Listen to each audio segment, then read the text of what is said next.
আবারও লোকালয় থেকে বিশালাকার অজগর উদ্ধার। শুক্রবার দুপুরে ধূপগুড়ি মহকুমার সোনাখালী সংলগ্ন চামড়াগুদাম এলাকা থেকেই অজগরটি উদ্ধার করা হয়েছে। জানা গেছে, খাবারের লোভে এদিন অজগরটি একটি ছাগলকে আক্রমণ করে। ছাগলের চিৎকারে স্থানীয়দের নজরে আসে অজগরটি। খবর ছড়িয়ে পড়তে অজগর দেখতে ভিড় জমায় প্রচুর মানুষ।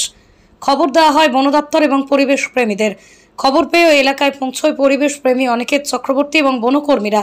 এরপরে অনিকেত চক্রবর্তী এবং বনকর্মীরা দীর্ঘক্ষণের প্রচেষ্টায় প্রায় 20 ফুটের অজগরটিকে বাগে আনে। এরপরে এই এলাকা থেকে অজগরটি উদ্ধার করে জঙ্গলে ছেড়ে দেওয়া হয়েছে। এমনকি ছাগলটির মৃত্যু হয়েছে বলে জানা গেছে। ধূপগুড়ি থেকে অনুপম চক্রবর্তীর রিপোর্ট, আমাদের টিভি। ধূপগুড়ি সোনাখালী চামড়াগুদাম এলাকা থেকে আমাদের কাছে একটি কল আসে যে ওখানে একটি বড় অজগর বেরিয়েছে। তো খবর পাওয়া মাত্র আমাদের টিমের সদস্য আমরা যারা আছি আমরা সেখানে ছুটে যাই।